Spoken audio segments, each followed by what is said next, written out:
Álvaro Alcuri en su columna "Los psicólogos no sirven para nada". ¿Entendiste? Suba de tarifas. ¿Cómo andás, Alvarito? Buen día. ¿Cómo andas? Bien, bien. La semana pasada te tuvimos olvidado. Me suspendieron, sí. Pero bueno, sí, si te sirve consuelo, suspendimos a casi toda la barra. Bueno. Hacemos un piquete. Hacemos un reclamo. Porque bueno, si podía hacer algunos análisis acerca de la segunda vuelta de la elección del presidente de la República. Bueno, y seguiremos naturalmente cubriendo todos esos asuntos, pero también dejando espacio a otros porque la vida de todos modos continúa. Y si no fui claro, hacemos un pequeño test de comprensión lectora. La propuesta de hoy tiene que ver con la propuesta, por eso el comentario. Nace un poco de las coberturas larguísimas del día de la votación que uno estaba escuchando, y entonces no había mucho para hacer, no había votos escrutados, no pasaba nada. De acá, desde el circuito número 228 de la escuela de Sauce, el pestillo de la puerta de atrás del cuarto está roto. Y el peinado de la directora es distinto del año pasado. Y cosas así que no hacía mucho la cosa, ¿vio? Yo un poquito estuve hablando de este tema con conocidos suyos allá en Canal 10 y se sintieron aludidos. Porque esas coberturas a veces pasan por un montón de temas que seguramente no son el centro de la cosa, ¿no? Entonces Danilo Tegaldo me decía la cantidad de veces que hemos estado en una estación de servicio un domingo viendo pasar los autos y diciendo que es el regreso, que la gente viene manejando, que pasó el auto número 2 millones no sé cuánto, y en realidad no hay mucha cosa para decir, pero algo hay que decir. Entonces, viendo un montón de discursos en donde por ahí sobre este asunto, yo estoy completamente de acuerdo contigo en eso. Es más, estoy completamente de acuerdo contigo. Sin embargo, y me ha tocado hacerlo, porque yo en la época que trabajé en Canal 10, viste que los canales apelan a todo el mundo, ¿no? Y me tocó hacer cobertura para la elección del 99, para la segunda vuelta, y hacer cobertura de circuitos. Y en los circuitos no tenés mucho para decir. Lógico. Y yo se lo comentaba el otro día al colega y amigo Pepe Sena, que forma parte del panel de Esta Boca es Mía. Y él tenía una... Por eso me obligo a decirlo, porque además es una obligación ética que yo siempre me impongo, y es que quede claro cuál es la opinión también del que opina distinto a mí. Y el Pepe Sena tenía una diferencia conmigo, y es que en realidad el salir de un circuito y decir acá todo se desarrolló con normalidad, han votado tantas personas, restan votar tantas, el flujo es continuo, en horas de la tarde un poco se detuvo, eso que no huele a noticia, en realidad es un valor en sí mismo. Sí, bueno. Sí. Entonces él entendía que eso es algo que no hay que minimizar ni darlo por, ¿verdad? Otra lectura. Que desde el punto de vista estricta de la comunicación, para mí eso tiene problemas, porque en efecto no está ocurriendo nada que merezca ser. Pero en las elecciones y en nuestras elecciones eso tiene un valor. No deja de ser un valor. Eso tiene un valor. Entonces esa mirada, por eso me obligo yo a dar también esa versión un poco incide en la que yo empecé a tener a partir de ese momento. Claro.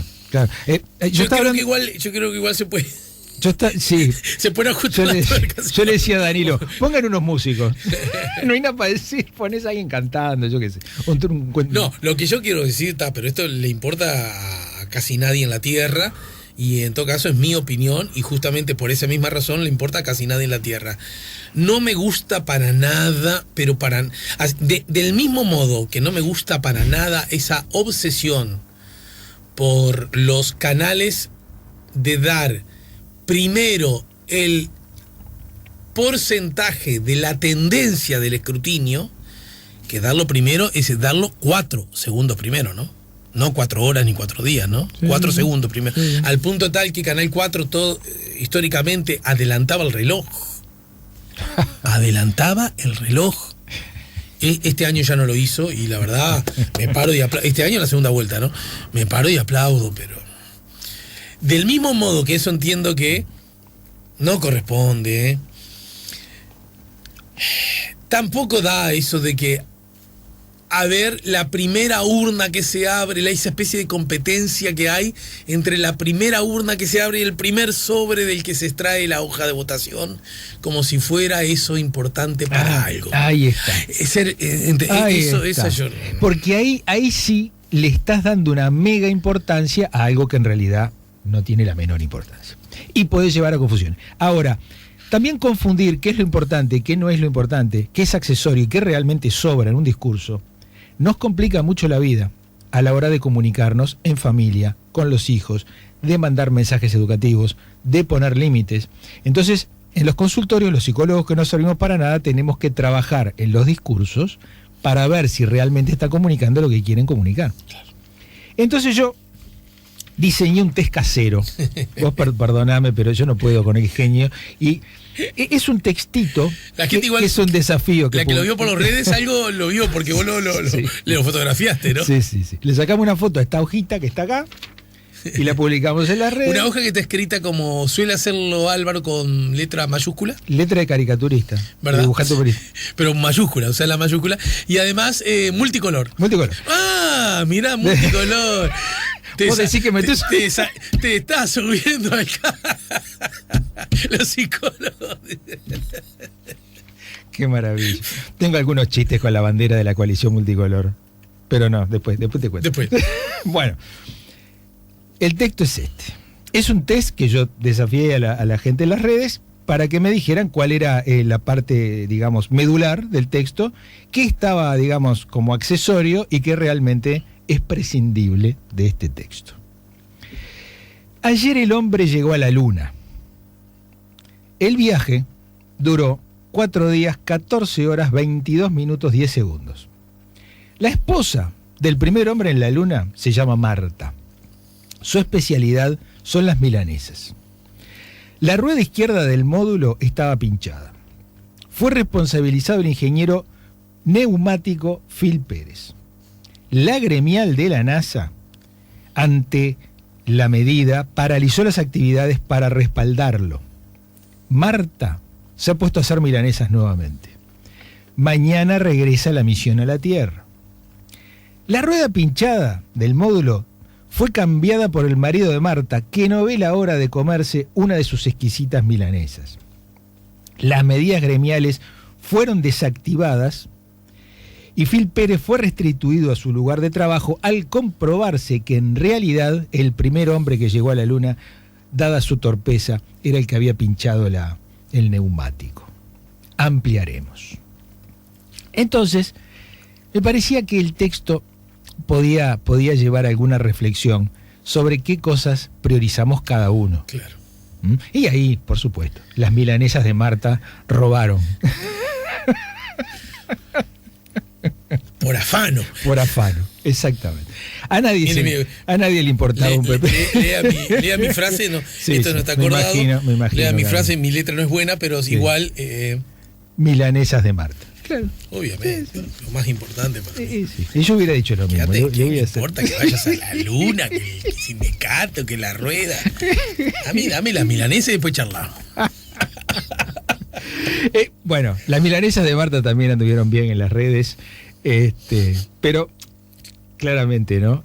El texto, que es un poco una humorada, lo que trata es de reflejar lo que muchas veces hacemos con la comunicación, todos nosotros. Mandamos un montón de mensajes, hacemos un montón de comentarios y de repente lo central del texto, claramente es el hombre llegó a la luna, la noticia quizás del siglo pasado, una de las más importantes, puede quedar completamente sumida en un montón de detalles y usted, Camino, que maneja la información, corríjame cuántas galletillas o cuántas notas de color o cuántas cosas lee en los diarios, en las revistas, etcétera, que están más o menos escritos como esto, ¿no? Entonces, también dada la intencionalidad muchas veces del autor o del medio de comunicación, etcétera, las cosas se resaltan o se subrayan con distintos colores según lo que cada uno quiere enfatizar, y de repente si a uno le gustan las recetas de cocina, las milanesas pasan a primer plano. Si uno está preocupado por problemas en el tránsito, la torpeza del tipo que estacionó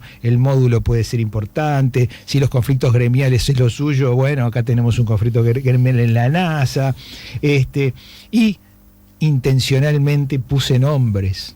El mecánico se llama Phil Pérez, la mujer se llama Marta, y no puse el nombre del primer hombre en la luna, que en todo caso hubiera sido lo más importante, ¿no? Entonces hay un montón de cosas, de información que nosotros damos y que vienen a nosotros, un poco en donde hay una especie de merengue, de menjunje, de mezcolanza respecto de qué es lo importante, qué es lo accesorio, qué es lo prescindible, qué es lo que realmente es una noticia, qué es lo que realmente no lo es, y nosotros podemos ser víctimas a la hora de interpretar la realidad de este tipo de discursos. No solo nosotros, y también hay víctimas nuestras, porque nosotros también hablamos así. Y esto lo vemos, por supuesto, mucho en el consultorio. Y yo te diría, Alejandro, es uno de los principales problemas de comunicación que uno ve. Porque de repente muchas personas que creen estar teniendo una conversación muy en serio con sus hijos respecto de los peligros que, ponele, los acechan en la primera salida nocturna, terminan hablando del gobierno, o terminan hablando de que la culpa la tiene fulano, o terminan contando sus propias experiencias que hoy en día no tienen nada que ver, y a los chiquilines no le dicen nada. Entonces el mensaje, que supuestamente tiene una intención educativa, no llega. Y los chiquilines los miran a estos adultos como diciendo, ¿vos me querés cuidar de esta manera? Este es el mensaje, este es el límite. Ni siquiera entiendo lo que me querés decir. Y esto es súper frecuente, súper frecuente. Y los padres vienen al consultorio a decir, yo le digo las cosas a los chiquilines. Claro. Bueno, vamos a ver qué le dijiste. Claro. Y el chiquilín presente muchas veces, sí, me dijiste que el gobierno tal cosa, y que tu tía tal cosa, y que vos cuando eras joven no sé qué, pero en el fondo, ¿cuál es el mensaje, loco? Y esto es muy, muy frecuente. Repito, entonces, un poco el test es para mostrarnos a nosotros mismos que nosotros hablamos así, nosotros comunicamos así, siempre señalar la paja en el ojo del otro y no ver la viga en el propio es lo más fácil. Mirá qué mal esta cobertura periodística, mirá este tipo que está en la televisión, las cosas que dice, o el artículo del diario sesgado para acá o sesgado para allá. Pero yo también hablo así. A mí también me cuesta priorizar lo más importante de el mensaje que quiero transmitir. Y ni que hablar si nos ponemos un poquito más psicológicos, además de los problemas formales del discurso, hablar de la sexualidad, hablar de la violencia, poner un límite, por ahí decir que no. Son cosas que nos van a llevar a algún conflicto cuando las decimos. Entonces a veces las mezclamos, las embarullamos, no te digo que no, pero en realidad te digo que no. Yo te doy permiso, yo soy bueno contigo, pero en realidad esto te tengo que poner un límite, pero me cuesta hacerlo. Entonces lo dibujo, le pongo aderezo, lo mezcolenceo, y el mensaje se me pierde, porque me da miedo, me da vergüenza decir eso que en realidad debería decir. ¿Cuántas parejas se dicen, tengo que hablar contigo, y en realidad la intención es, vamos a dejar, o me quiero casar, o tengamos un hijo? Mensajes fuertes, ¿no? Y en la conversación, de repente 20 minutos, 45 minutos, y el motivo fundamental de la conversación, de la comunicación, no aparece. Y porque me da miedo. Entonces hablamos de un montón de cosas, pero no te digo, quiero terminar esta relación, o me quiero casar, o tengamos un hijo. Cosas fuertes, ¿no? Cosas que se dicen en una frase. Y a veces no ocurre, pregunto, además de todo eso, que la pucha complejiza mucho el enviar y recibir un mensaje, ¿no? Pero a veces no puede darse también que uno dice, le da vueltas, porque ya no solo no sabe cómo no dar vueltas, sino no sabe exactamente qué es lo que quiere decir. Claro, sí. Ahí hay un terreno difuso entre no sé lo que quiero decir y no sé por qué no me animo, y no sé si quiero pasar por el mal momento de que si me animo recibo una consecuencia. Porque si yo te digo esto que tengo atragantado, me tenés podrido, las milanesas de Marta no me gustan, o yo no creo en las cosas que dice tu papá, o no me quiero juntar, se viene la fiesta, va a ser una columna de la fiesta, no quiero ir a la de tus cuñados a la fiesta, tengo un lío bárbaro. Entonces, como yo no sé muy bien adentro mío cómo me siento tomando este riesgo, porque cuando vos decís, no sé porque, no sé si me animo a enfrentarme a las consecuencias que tiene decir esto. Estamos en una época, yo diría, en que está sobrevalorada la sinceridad. Sí. Entonces esto de que te digo las cosas bestialmente sería un supervalor. Yo te digo en la cara, tu hermana me cae como una patada al hígado, o no quiero tener hijos, o este matrimonio es una porquería, y parecería que eso es un valor. Muchas veces este tipo de declaraciones dichas así, con una mala forma, hieren, lastiman, más que aportan a la comunicación. Y más todavía porque a veces son cosas que se sienten en el momento y después me siento distinto y no era tan así, ¿no? En un momento de bronca te dije, tu hermana me tiene podrido, pero después voy igual a la cena de fin de año lo de tu hermana. Entonces, te hubieras ahorrado tu hermana me tiene podrido. Porque es una agresión, ¿no? Y no contribuye a que los vínculos más o menos funcionen. Entonces yo pongo los discursos enteramente al servicio de la comunicación. Y lo que estoy tratando de mostrar es que hay muchísimos discursos que usamos, muchísimas cosas en las que creemos. La sinceridad, la verdad descarnada, la mala forma, lo que me sale del corazón cuando estoy enojado, el fundamentalismo, el sincericidio.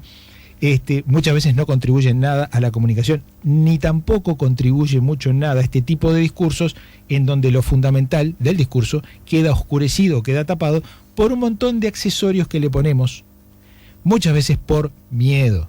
Estoy hablando de los dos extremos, el sincericidio, ¿no? Digo lo que siento de cualquier manera, y el otro es el discurso cobarde de hablo, pero nunca llego a lo sustancial porque tendría un lío. Las dos cosas son, usted sabe, Alejandro, extremos, y a mí me gusta ir por el camino del medio. Por supuesto que tenemos que decir lo que queremos decir, por supuesto que tenemos que ser sinceros y transmitir lo que genuinamente sentimos. La buena forma ayuda, el decorado muchas veces no ayuda para nada. Yo diría que el camino directo, en buenos términos y con una buena forma para decir lo que sentimos, es el mejor.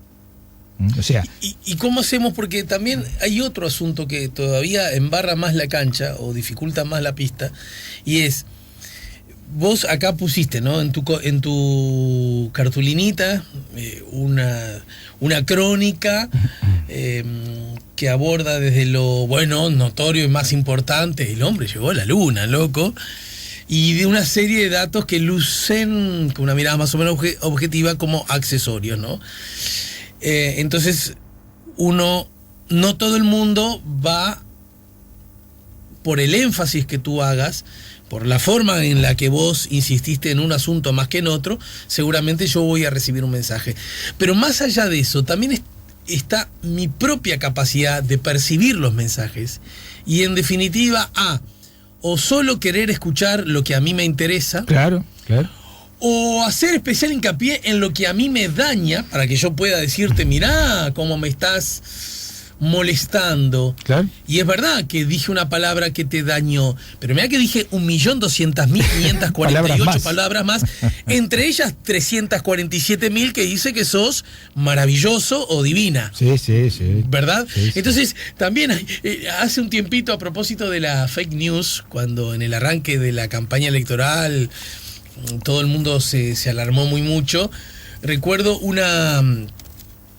un posteo que hizo a través del Twitter Claudio Invernici, el publicista y escritor, en fin, es una persona muy lúcida, sin duda alguna, y él dijo que el asunto de las fake news no tiene, en realidad el éxito de ellas no tiene tanto que ver con que son noticias falsas, bien armadas, que lucen creíbles, que están elaboradas desde un medio de comunicación que, aunque sea ignoto, desconocido, tiene apariencia de ser creíble y respetable. No, nada de eso es lo importante. Lo más importante es que esa noticia falsa dice cosas que yo quiero oír, Claro. que yo quiero creer, Claro. que van de acuerdo a lo que yo pienso del candidato rival, si es en contra, o del candidato del cual me cae bien, si es a favor. ¿Se entiende? Claro. Entonces todo lo demás, yo hago la vista gorda, porque lo que quiero creer es que tiki, tiki, tiki y tuco. Esto en las elecciones se ve muy claro, pero en realidad se ve clarísimamente a lo largo de nuestra vida con todo lo que nos rodea, ¿no? No solo estoy de acuerdo con Invernizzi, sino que además a mí es una de las cosas que más me interesa. Tratar de ver qué es lo que estamos dispuestos a creer, tomado como hasta como núcleo de la novela, de una cosa ficcionada, que funciona, obviamente, porque la queremos creer. Y yo diría que eso es un síntoma de nosotros mismos mucho más grueso que el propio discurso, ¿no? Más allá de bla, bla, bla, bla, bla. ¿Qué es lo que estamos esperando?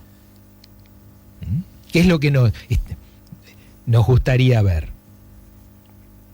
Es nuestro deseo, ¿no? Nuestro morbo, nuestras fantasías puestas en la realidad. La realidad puede hacernos así, ¿no? Me río de vos y no darnos el gusto. Claro.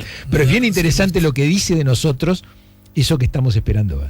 Mira lo que dice un oyente, manda saludos, más no le encuentro la firma.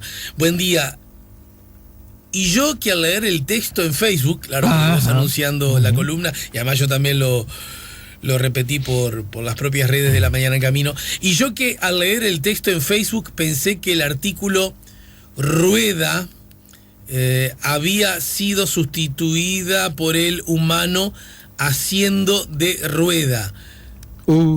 Fíjate vos, hizo hasta su propia lectura. Wow. Que iba más allá de lo que nos pasa muchas veces, ¿no?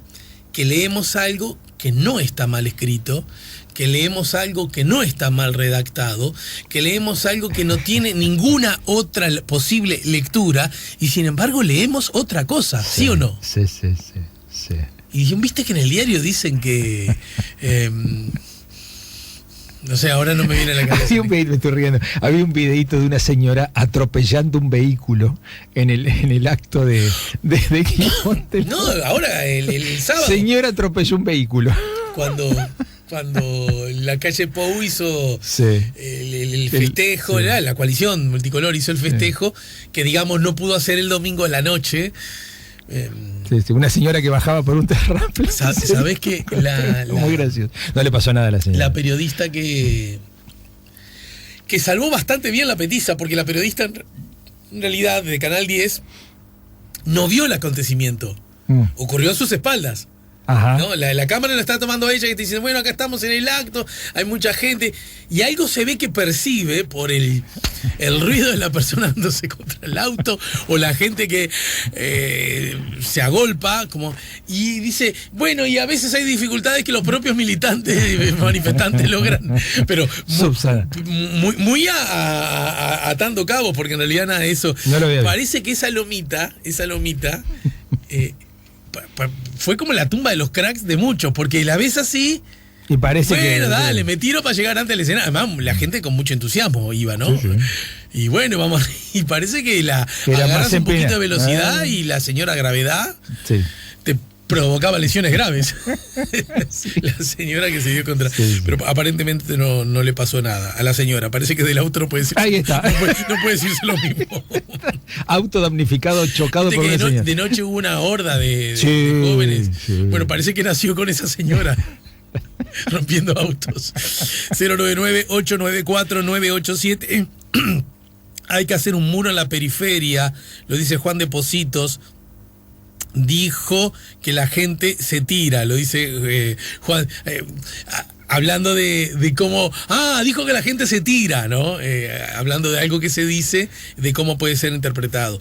Me parece que por ese lado. 099-894-987. Yo les digo que hay unas leyes de urgente consideración, pero todavía ni redactada estaba. Igual el interés es otro. No sé si tiene que ver con eso o tenía ganas de decirlo. Omar destaca, buen día, escuché que las pruebas PISA pusieron a Uruguay segundo lugar en la región. No es ironía, ¿acaso no se decía que la educación estaba mal? Pregunto, o vamos a creerles, lo dice Omar. Es verdad que en estas horas... Hoy lo leí eso antes de venir para acá. Sí.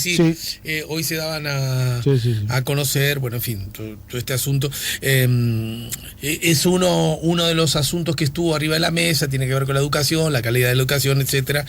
Y bueno, y del mismo modo que los aún gobernantes establecían que si bien hay problemas a solucionar, no todo estaba tan grave, los que querían gobernar hacían hincapié. Bueno, esa es la lectura justamente de qué parte del vaso uno está viendo, ¿no? Sí.